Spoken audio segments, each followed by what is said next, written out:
datang kembali di Youth Online Service Gereja Baptis Indonesia Kalvari. Pada hari ini kita mau bersama-sama beribadah, menaikkan pujian, dan mendengarkan kebenaran firman Tuhan. Meskipun kita belum bisa tatap muka secara langsung, tetapi aku yakin dan percaya bahwa sukacita dan kemuliaan Tuhan tetap ada pada diri kita. Oh ya teman-teman, aku mau kasih informasi buat nanti teman-teman yang mau memberikan persembahan bisa menggunakan cara transfer ke rekening BNI atau BCA GBI Kalvari. Atau juga teman-teman bisa mengumpulkan dahulu, lalu nanti teman-teman bisa bawa langsung ke gereja. Sebelum memulai acara, kita berdoa dulu yuk. Tuhan Yesus, terima kasih atas berkat-Mu pada kami sepanjang minggu ini. Pada saat ini kami ingin mengikuti ibadah, kiranya Engkau memberkati hati dan pikiran kami supaya tetap tertuju kepada Engkau. Kiranya Engkau memberkati acara kami dari awal, pertengahan, hingga akhir. Terima kasih Tuhan Yesus, di dalam nama Tuhan Yesus kami berdoa dan ucap syukur. Amin. Selamat beribadah, stay safe, and God bless. Mari bersama-sama memuji Dia, Allah yang hidup, Allah yang selalu setia dalam hidup kita, bahkan Allah yang menjadikan kita spesial di matanya. Mari bersama-sama nyanyikan pujian Allah yang setia.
Sempurnakan segenap hidup.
dan kebaikannya tak pernah habis.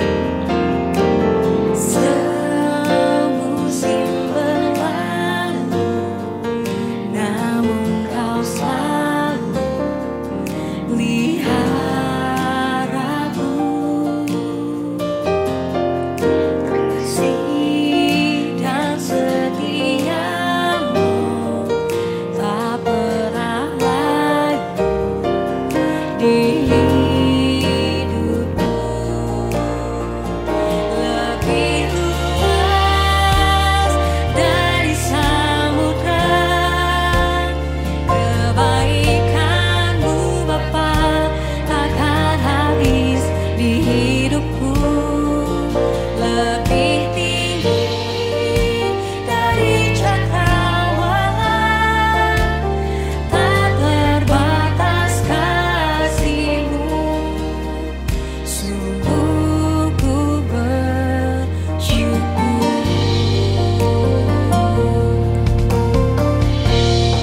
Sekali lagi nyatakan semusim berlalu. Semusim berlalu, namun kau selalu lihat aku. Kasih dan setiamu tak pernah layu di hidupku. Lebih luas dari samudra, kebaikanmu Bapa takkan habis di hidupku. Lebih tinggi dari cakrawala, tak terbatas kasih-Mu. Sungguh ku lebih luas dari samudra, kebaikanmu Bapa takkan habis di hidupku. Lebih tinggi dari cakrawala, tak terbatas kasih-Mu. Sungguh ku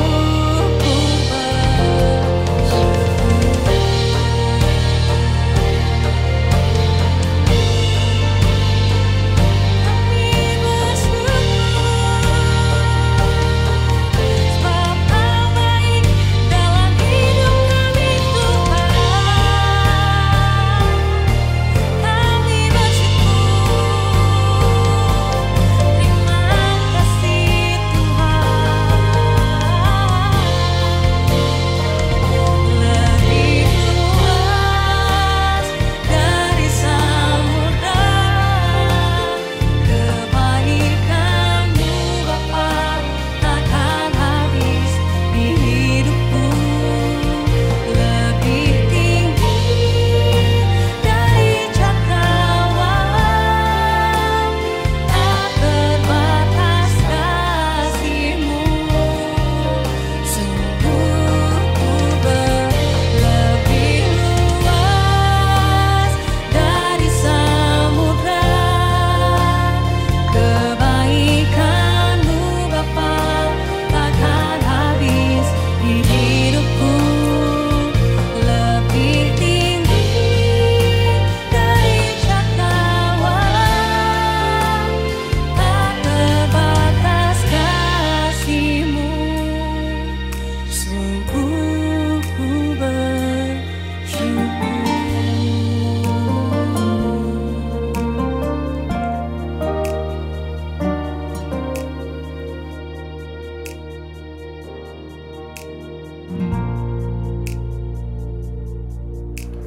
Shalom semuanya, senang hari ini bisa bertemu kembali di Youth Online Service. Setelah kita menaikkan puji-pujian kita buat Tuhan, hari ini tiba saatnya untuk kita mendengarkan firman Tuhan. Yuk kita berdoa terlebih dahulu sebelum kita mendengarkan suara Tuhan pada hari ini. Mari kita berdoa.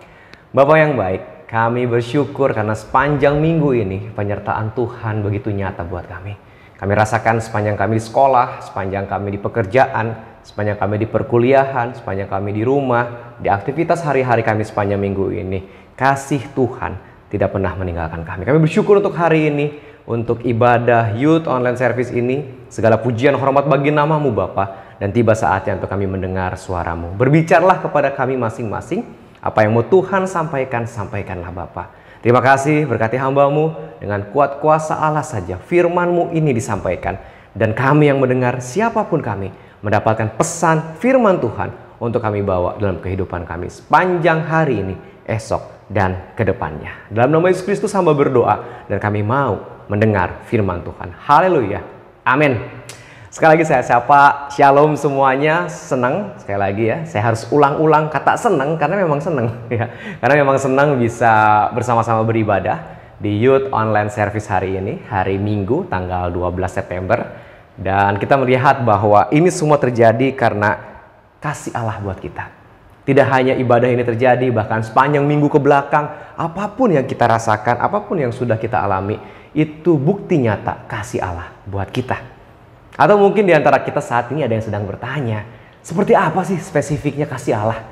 Bagaimana sih sebenarnya kasih Allah itu buat kita? Tidak jarang saya juga menemukan teman-teman yang bertanya, sebenarnya gimana sih wujud kasih Allah itu? Bagaimana penyertaan Allah? Bagaimana pimpinan Allah? Gimana sih saya bisa merasakan kasih Allah itu 1x24 jam ada buat kita? Ataupun bagaimana sih sebenarnya di dalam situasi apa kasih Allah itu buat kita? Hari ini kita mau melihat dengan satu tema di dalam pembahasan firman Tuhan hari ini, yaitu God says you are loved. Tuhan berkata, Allah berkata, kamu dikasihinya. Setelah minggu lalu ya teman-teman youth yang join ataupun siapapun yang join mendengar firman Tuhan, you are special. Hari ini kita bicara tentang kamu dikasihi. Dikasihi siapa? Dikasihi oleh Tuhan kita, Yesus Kristus. Yuk kita lihat firman Tuhan hari ini.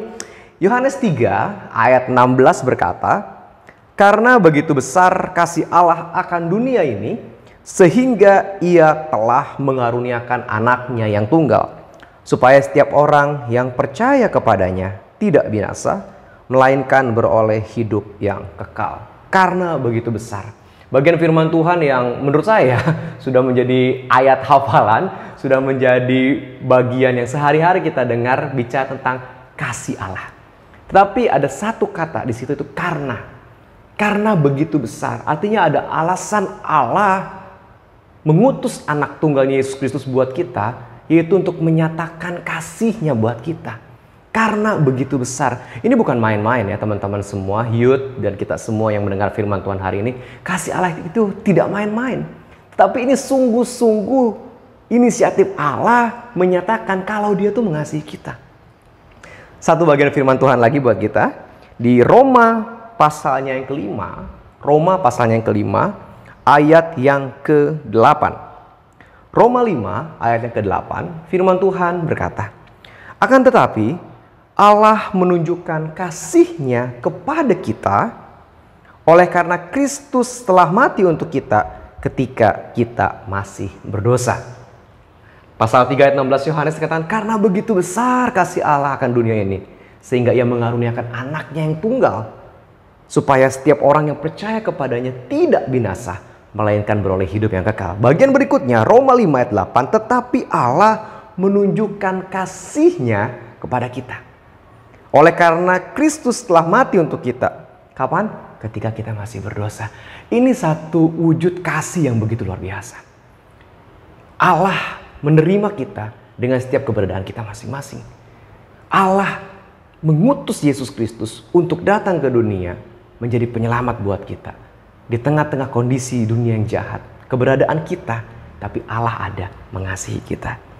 Ya, kalau kita melanjutkan pembahasan ini, Alkitab memiliki banyak tulisan yang bisa memberikan beragam pemahaman untuk kita, manusia, bicara tentang kasih-Nya.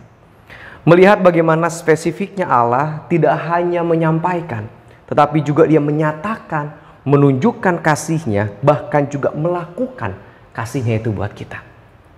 Di dalam kitab Yeremia, kita akan melihat bersama-sama bagaimana kasih Allah kepada umatnya. Dalam hal ini adalah bangsa Israel. Pasal 31 kitab Yeremia memberikan kita pemahaman bagaimana Allah mengasihi bangsa Israel. Ayat yang pertama berkata, pada waktu itu, demikianlah firman Tuhan, aku akan menjadi Allah segala kaum keluarga Israel dan mereka akan menjadi umatku. Saya baca dulu ya ayat 2 dan ayat 3-nya. Ayat 2 dilanjutkan, beginilah firman Tuhan, ia mendapatkan kasih karunia di padang gurun, yaitu bangsa yang terluput dari pedang itu, Israel berjalan mencari istirahat bagi dirinya. Ayat 3 pasal 31, dari jauh Tuhan menampakkan diri kepadanya, aku mengasihi engkau dengan kasih yang kekal. Sebab itu aku melanjutkan kasih setiaku kepadamu. Ayat yang pertama, kita lihat di sini bagaimana pada waktu itu. Kapan? Bagian ini adalah bagian yang menggambarkan kembalinya bangsa Israel dari perbudakan Kasdim ataupun Babel pada waktu itu ke kampung halamannya di Israel atau di Yerusalem dan sekitarnya setelah pembuangan yang begitu lama di Babel. Kita melihat peristiwa itu, ya, Alkitab mencatat bagaimana Israel dibuang ke Babel. Ada dua bagian, ada yang dibuang ke Asyur, ada yang dibuang ke Babel atau tanah Kasdim, di mana tempat perbudakan terjadi. Allah izinkan itu untuk mendisiplin umatnya Israel karena pemberontakan, ketidakpercayaan Israel, sehingga umat Israel dibuang ke sana. Nah, peristiwa pasal 31 di Yeremia, sebelumnya juga di pasal yang ke-30, merupakan satu janji pengharapan yang Tuhan sampaikan melalui Yeremia untuk umat Israel. Keberadaannya pada waktu itu, yaitu pada saat Israel akan kembali ke tanah halamannya, ke kampung halamannya. Di sini kita melihat juga bagaimana bagian ini mengingatkan kita pada pengalaman Israel dalam peristiwa keluar dari Mesir. Di dalam kitab Keluaran ada kemiripan antara kedua bagian ini. Yang satu keluar dari Mesir, yang satu keluar dari Babel atau dari tanah Kasdim di sana. Nah, persamaannya adalah di sini kita menemukan sisi kasih Allah buat umat Israel. Oke, sekali lagi sama-sama dalam kondisi perbudakan, kondisi yang mengkhawatirkan sebenarnya. Dan masuk ke padang gurun ketika Israel keluar dari Mesir juga menderita di sana. Tetapi Allah menuntun mereka untuk sampai ke tanah perjanjian. Begitu juga dari Babel, Allah menuntun mereka untuk sampai ke Yerusalem. Ini merupakan satu hal yang luar biasa buat kita ya, anak-anak muda atau siapapun yang dengar firman Tuhan hari ini, bahwa kondisi apapun yang terjadi pada kita, Allah tidak semerta-merta membiarkannya. Kondisi apapun, mau itu dalam kondisi yang berat, mau itu dalam kondisi yang saat ini, susah di sekolah, susah di kuliah, sulit di pekerjaan, di pergaulan, bahkan bisa saja di keluarga sedang ada masalah. Kondisi berat apapun, Allah tidak semerta-merta meninggalkan kita. Ini bagian firman Tuhan, janji yang Ia sampaikan buat kita. Allah tidak membiarkan kita untuk terus berada dalam kondisi yang kita alami saat ini. Ya, saya nggak tahu apa yang sedang kita alami saat ini, ya lagi senang kah, lagi sedih kah, lagi berat kah, apapun itu, Allah tidak membiarkan kita. Israel adalah umat pilihan Allah, ya. Namun Tuhan izinkan untuk mengalami berbagai hal yang bisa saja Israel merasakan kok berat, gitu ya, dengan kondisi-kondisi yang ada, padahal dia umat pilihan katanya. Tapi Tuhan izinkan itu. Kenapa harus ada Mesir? Kenapa harus ada padang gurun? Kenapa harus muter-muter 40 tahun? Kenapa harus ada Babel? Kenapa harus ada penindasan? Kenapa harus ada hal-hal yang berat? Tapi Allah izinkan itu. Kita percaya juga di masa kita saat ini pun apa yang menjadi pertanyaan kita? Kegagalan, ketakutan, ya, lagi putus cinta atau lagi nggak punya cinta, apapun itu, lagi berat di pekerjaan, di rumah tangga, apapun itu kondisi-kondisi yang Tuhan izinkan kita alami. Tetapi yang kita hadapi itu bukanlah hal yang membuat kita harus berakhir. Pada waktu itu firman Tuhan dikatakan, demikianlah firman Tuhan, aku akan menjadi Allah segala kaum keluarga Israel. Allah menunjukkan justru kondisi-kondisi inilah Allah mau berbicara kepada kita kalau Allah tuh mengasihi kita. Kondisi-kondisi inilah yang memberikan satu pengharapan buat kita bahwa ada Allah yang menjadi. Sekali lagi, Allah yang menjadi Tuhan kita yang melihat kondisi keberadaan kita. Kondisi apapun, Allah tidak semerta-merta membiarkan kita. Ya, ayat yang kedua dilanjutkan, berfirmanlah Tuhan, Ia mendapatkan kasih karunia. Iya, siapa? Bangsa Israel. Saya, Bapak Ibu, teman-teman youth semuanya mendapatkan kasih karunia. dari Tuhan untuk kita bisa melewati kondisi-kondisi yang kita hadapi. Saya lanjutkan ya. Ia mendapat kasih karunia di padang gurun, yaitu bangsa yang terluput dari pedang itu. Israel berjalan mencari istirahat bagi dirinya.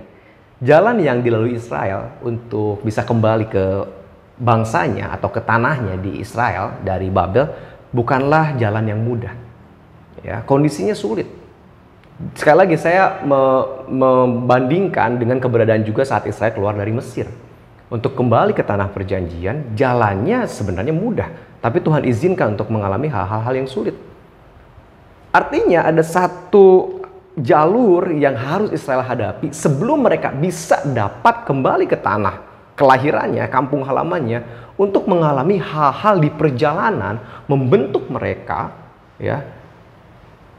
Bagaimana respon mereka kepada Tuhan? Dan faktanya di sini bahwa Allah memberikan kasih karunia kepada bangsa Israel. Ia mendapat kasih karunia di padang gurun, yaitu bangsa Israel, ya. Kasih anugerah Tuhan untuk kita cukup untuk kita mengerti bahwa kita dikasihinya. Sekali lagi, kasih anugerah Tuhan buat kita cukup untuk kita mengerti kalau kita dikasihinya. Saat ini apa yang membawa kita sedang berjalan di kondisi-kondisi yang ada, tetapi kalau kita kembali melihat bahwa ada kasih karunia Allah buat kita, yuk anak muda, bangkit. Sadari diri ini bahwa kita punya Tuhan. Tapi kan berat ya, sulit ini di sekolah, berat nih di ujian di kuliah, berat nih dalam pekerjaan, di kondisi apapun. Aduh, saya nggak mampu, aduh, saya sulit, kayaknya saya udah bergumul muter-muter di situ aja. Kayaknya saya udah bergumul tentang yang A ini di situ aja, nggak ada jalan keluar. Tapi firman Tuhan katakan, ia mendapat kasih karunia. Siapa? Saya, teman-teman semua, Bapak Ibu semua, siapapun yang dengar firman Tuhan ini. Nah, yang membuat kita mengerti kan adalah kehadirannya buat kita. Kalau kita mengerti bahwa Allah ada buat kita, kita juga akan mengerti kalau kita mendapat kasih karunia. Dan Allah izinkan kita mengalami apa yang kita alami saat ini untuk semakin kita mengenal Dia. Ayat yang terakhir, ayat yang ketiga bagian firman Tuhan hari ini, pasal 31 ayat yang ketiga dikatakan bahwa dari jauh Tuhan menampakkan diri kepadanya. Aku mengasihi engkau dengan kasih yang kekal. Sebab itu aku melanjutkan kasih setiaku kepadamu dari jauh. Ini satu gambaran bahwa keberadaan Israel di bumi dan Allah berada di sorga. Atau juga ilustrasinya menggambarkan bahwa keberadaan manusia dan Allah itu jauh. Allah kudus, Allah suci. Manusia di dalam kehidupannya berdosa tidak bisa dekat. Dan ini satu gambaran bahwa Allah tinggi, Allah luar biasa, Allah maha besar. Manusia berada dalam kondisi yang dihadapinya saat itu bangsa Israel. Tetapi sekali lagi itu bukan menjadi alasan untuk Allah tidak menunjukkan dirinya buat kita. Ya, dari jauh Tuhan menampakkan diri kepadanya. Saya ingat ilustrasi ataupun ingat perumpamaan Yesus Kristus ketika dia sedang menyampaikan firman-Nya di kitab-kitab Injil ketika menyampaikan perumpamaan anak yang hilang. Ya, peristiwa itu memberikan gambaran buat kita juga bagaimana ketika si anak balik dari kehidupannya yang amburadul itu ya, dari kehidupan yang berat, dari kehidupan yang penuh dengan kesalahan, dosa, yang penuh dengan ya banyak hal lah, kita tahu peristiwa itu di dalam Injil. Tapi ketika anak itu balik, firman Tuhan katakan bahwa bapak itu dari jauh sudah melihat anak itu. Bahkan bapak itu pergi keluar untuk menjemput anak itu, untuk merangkul anak itu, untuk memeluk anak itu. Padahal anak itu baru pulang dari pengkhianatannya, baru pulang dari keberdosaannya, baru pulang dari foya-foyanya, baru pulang dari kehidupan entah berantah di sana. Tetapi bapak ini mengasihinya, memeluknya, dan membawanya kembali ke rumah. Ini satu gambaran. Dari jauh Tuhan menampakkan diri kepadanya. Apa dasarnya? Tuhan datang buat kita. Dasarnya adalah karena Allah mengasihi kita dengan kasih yang kekal.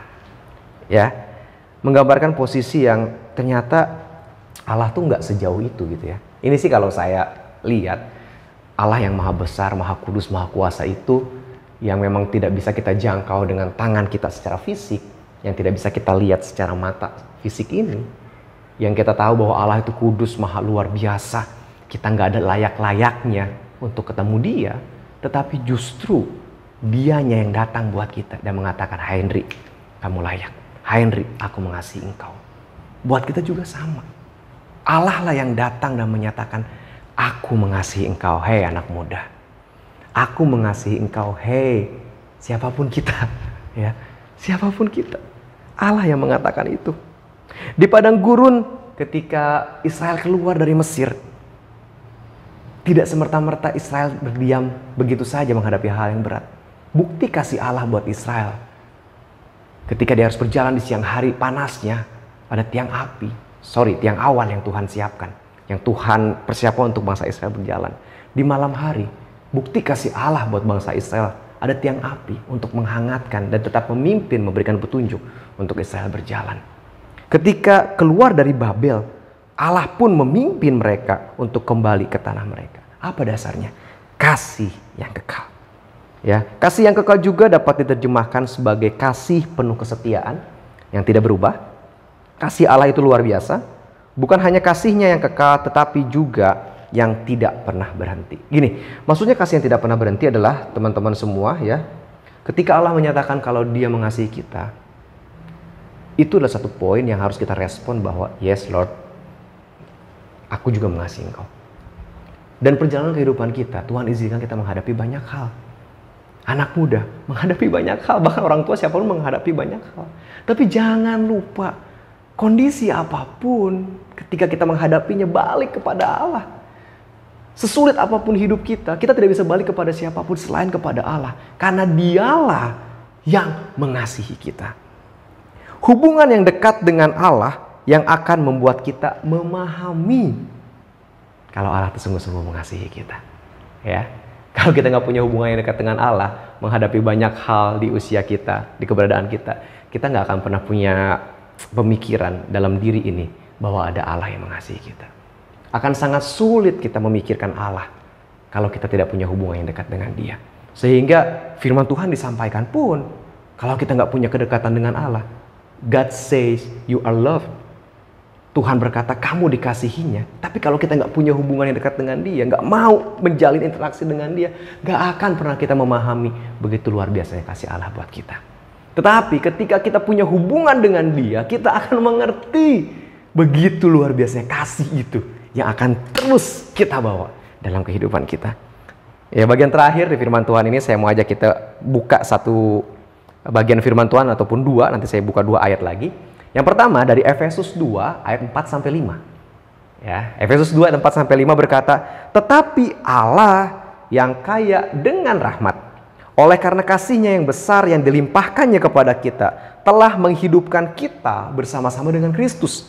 Sekalipun kita telah mati oleh kesalahan-kesalahan kita, oleh kasih karunia kamu diselamatkan." Hei semuanya anak muda, teman-teman semua, siapapun yang dengar firman Tuhan ini, Allah sudah membereskan semua dosa dan kesalahan kita.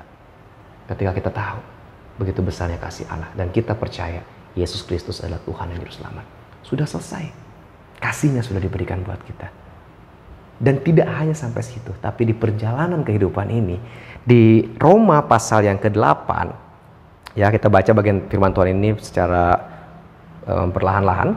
Roma 8 ayat 35 sampai dengan 39. Roma 8 ayat 35 sampai 39 berkata, "Siapakah yang akan memisahkan kita dari kasih Kristus?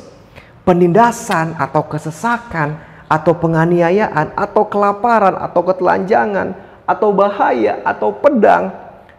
Seperti ada tertulis, oleh karena engkau kami ada dalam bahaya maut sepanjang hari. Kami telah dianggap sebagai domba-domba sembelihan. Tetapi," sekali lagi ya, "tetapi dalam semuanya itu kita lebih daripada orang-orang yang menang. Oleh Dia yang telah mengasihi kita. Sebab aku yakin," yuk miliki keyakinan ini, bahwa baik maut maupun hidup, baik malaikat-malaikat maupun pemerintah-pemerintah, baik yang ada sekarang maupun yang akan datang, atau kuasa-kuasa, baik yang di atas maupun yang di bawah, ataupun sesuatu makhluk lain, apa dikatakan? Tidak akan dapat memisahkan kita dari kasih Allah yang ada dalam Kristus Yesus Tuhan kita. Ketika Allah menyatakan kasih itu, yuk kita respon dan kita percaya, ya Tuhan, aku yakin bahwa kasih itu tidak akan pernah pergi dari kehidupanku. Ya, artinya apa? Kalau kita meyakini itu, kondisi apapun yang kita hadapi, kita tidak akan pernah lupa. Dan tidak pernah akan merasa kecewa dan gagal. Karena hidup kita berada di dalam kasih Kristus Tuhan kita. Saat ini, bagaimana buat kita? Apa yang membuat kita tidak yakin kalau Allah ada bersama dengan kita dan mengasihi kita? Apa yang membuat kita tidak yakin kalau ada Allah yang berkata, aku mengasihi kamu? Responi kasih itu, dan kita akan lihat bagaimana kehidupan kita di depan bersama-sama dengan Dia. Amin. Mari kita berdoa. Bapa yang baik, kami bersyukur hari ini kembali diingatkan oleh Engkau begitu besarnya kasih Allah buat kami. Terima kasih Bapa, kami terima kasih itu dengan satu keyakinan, dan Tuhan yang tolong kami untuk kami melangkah ke depan bersama dengan kekuatan Tuhan saja. Bersyukur untuk ibadah hari ini, bersyukur untuk puji-pujian hari ini, bersyukur untuk firman hari ini diingatkan kami kembali untuk kami menyadari begitu besarnya kasih Allah buat kami. Ampuni kami Bapa kalau kami masih ragu ataupun karena kondisi yang kami hadapi, kami kadang melupakan kasih itu. Membiarkanlah hari ini kami mau kembali dibentuk Tuhan untuk kami melihat kasih Allah itu dan akan kami bawa dalam kehidupan kami hari-hari. Saat ini hamba juga berdoa Tuhan, biar Tuhan yang terus memberkati kami, anak-anak muda, dengan setiap keberadaan kami. Berkati orang tua kami, berkati juga gereja tempat kami berada di tempat ini, Gereja Baptis Indonesia Calvary. Tuhan tolong dengan semua pemberitaan Injil yang sedang dilakukan, sehingga nama Kristus Yesus saja yang dipuji, ditinggikan dan dimuliakan. Kami juga mau berdoa saat ini Tuhan untuk bangsa dan negara kami. Engkau yang mengasihi juga bangsa ini Tuhan. Oleh karena itu biarlah pemulihan demi pemulihan segera terjadi di masa pandemik yang masih ada. Biarlah semakin hari kondisi semakin baik, semakin hari kondisi semakin pulih dari ekonomi, dari kesehatan, bahkan masa-masa sulit ini kami akan bisa melewatinya bersama dengan Tuhan saja.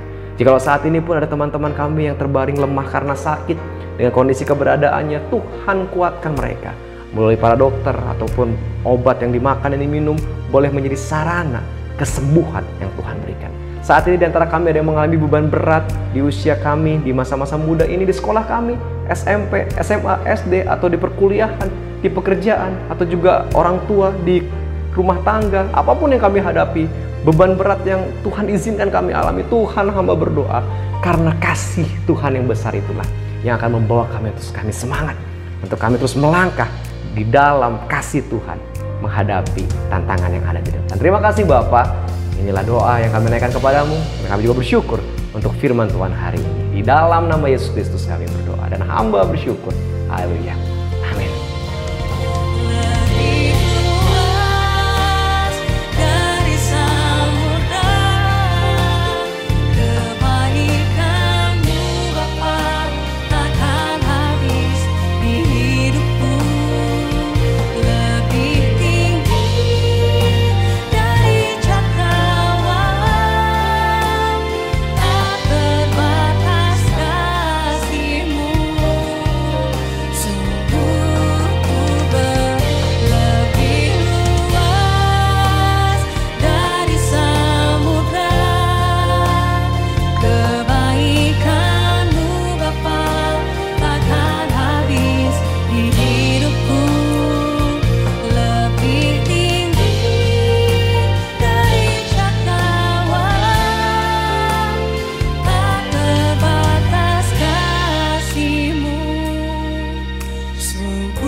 Mari kita berdoa.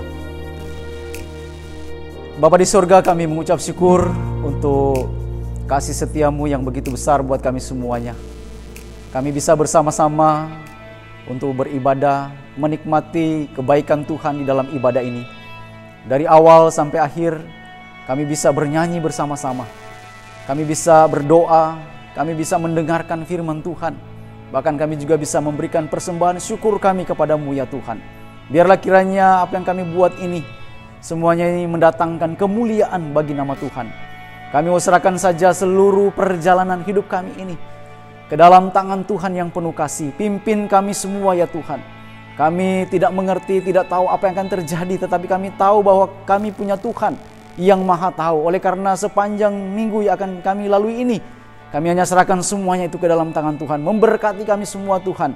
Berkati usaha kami, berkati bisnis kami, berkati studi kami, pelayanan kami, semuanya Tuhan. Keluarga kami letakkan dan serahkan semuanya ke dalam tangan Tuhan saja. Dan lebih daripada itu, mengaruniakan kami kekuatan, kesehatan buat kami semuanya. Terima kasih Tuhan, terima kasih untuk semuanya. Dan kiranya kasih Allah Bapa, damai sejahtera di dalam Tuhan Yesus Kristus, persekutuan di dalam Roh Kudus akan senantiasa memimpin menyertai kita semuanya. Mulai hari ini, besok, seterusnya, bahkan sampai selama-lamanya.